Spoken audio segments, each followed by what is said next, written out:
ये नगला नगर पालिका परिषद है,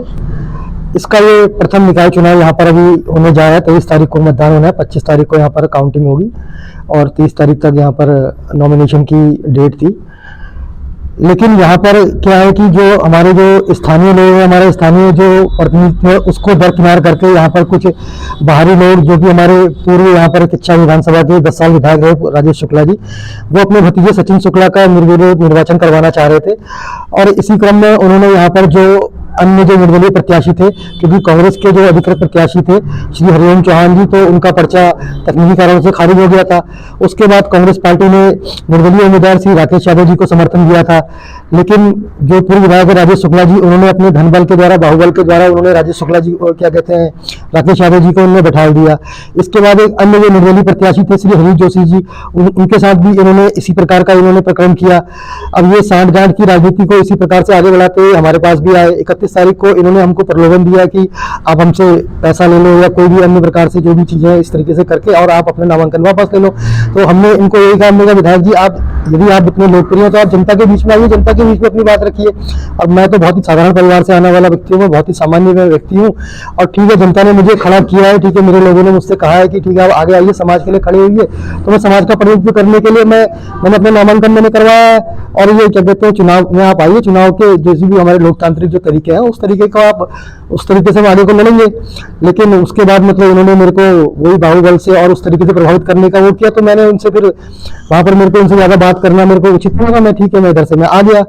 उसके बाद मुझे सूचना मिली रास्ते में, क्या कहते हैं कि ये कई लोगों को उठवा रहे हैं और इस तरीके से चीजें कर रहे हैं, और मेरे घर के आसपास भी ये कई लोग पहुंचने वाले हैं और इस तरीके से यहाँ पर फील्डिंग सजाई जा रही है। हालांकि शुरुआत में मैंने इस बात को मैंने नजरअंदाज किया, लेकिन जब मेरे शुभचिंतकों के मुझे लगातार फोन आने लग गए तो मुझे घर से मुझे निकलना पड़ा। और एक रात मैं जब रात में यहाँ से निकला, मैं 31 तारीख की रात को, उसके बाद एक दिन मैं फिर मैं पहाड़ को चला गया। मैं एक दिन में वहां रहा, फिर मैं अगले दिन फिर मैं हल्द्वानी आया। उसके बाद मैं आज रुद्रपुर पहुंचा। मैंने वहां पर कप्तान साहब के वहाँ मैंने क्या कहते हैं एडिशनल एसपी सिटी साहब को मैंने अपना आवेदन दिया, मैंने उनको अपनी व्यथा बताई है और मैंने उनसे सुरक्षा की मैंने मांग करी है कि भाई कोई भी यदि मेरे साथ, मेरे जो भी मित्र हैं, जो हमारी टीम के लोग हैं या हमारे परिवार के लोग हैं, इनके संग कोई अनहोनी घटना कोई भी घटती है तो इसके जिम्मेवार पूर्व विधायक राजेश शुक्ला और सचिन, जो उनके भतीजे चेयरमैन के प्रत्याशी सचिन शुक्ला होंगे, क्योंकि ये अपने धनबल और बाहुबल में ये बिल्कुल इतने अंधे हो चुके हैं कि जैसा कि हम सभी जानते हैं कि हमारे देश में एक लोकतांत्रिक प्रक्रिया है, एक लोकतांत्रिक व्यवस्था है और इसमें पक्ष के साथ विपक्ष का भी उतना ही महत्वपूर्ण स्थान है। लेकिन ये विपक्ष को ये बिल्कुल भी अपने किसी भी प्रतिद्वंदी को ये स्वीकार करने को ये तैयार नहीं है, और इसी अपनी धनबल बाहुबल की हनक में ये इस अपनी हमारी देवभूमि में एक ये गन कल्चर, एक ये बाहुबल का कल्चर ये स्थापित करने का ये कुत्सित प्रयास कर रहे हैं। और कल जितने भी मेरे जानने वाले लोग हैं, आसपास के क्षेत्रों में घनिष्ठ मेरे जो भी मित्र लोग हैं, सबके उन्होंने आगे पीछे उन्होंने गाड़ियां लगाई थी। जब ये मुझको प्रभावित नहीं कर पाए तो उन्होंने मेरे प्रस्ताव पर दबाव बनाया, और इसी समर्थन कांग्रेस या किसी दल का नहीं, हमें सभी वर्गों का, सभी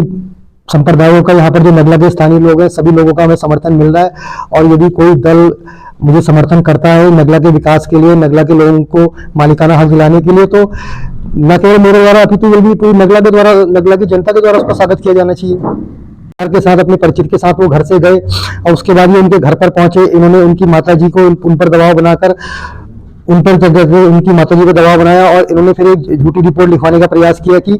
उनका अपहरण कर लिया गया उनके रिश्तेदार के द्वारा। और प्रशासन के ऊपर भी उन्होंने इतना दबाव बनाया कि प्रशासन को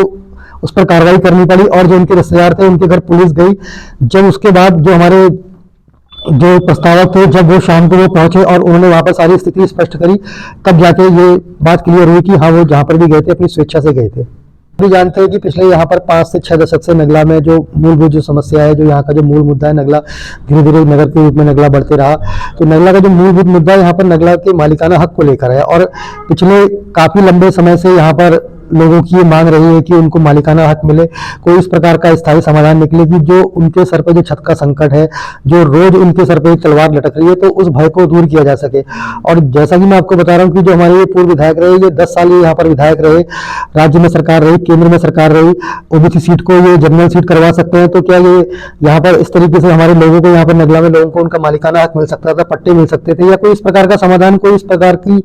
व्यवस्था हो सकती थी कि जो यहाँ के लोग थे उनके सर पे जो तलवार लटक रही थी वो तलवार हटाई जा सकती थी। लेकिन इनने ये प्रयास नहीं किया। इन्होंने प्रयास केवल ये किया कि इनके परिवार को आगे बढ़ाया जाए, ओबीसी से जनरल सीट को किया जाए। इन्हीं की पार्टी में, इन्हीं के दल में यहाँ पर बहुत सारे सीनियर लोग थे, लेकिन उन सबको भी दरकिनार करके परिवारवाद को आगे बढ़ा के इन्होंने अपने भतीजे को आगे लाने का काम किया है। नगला के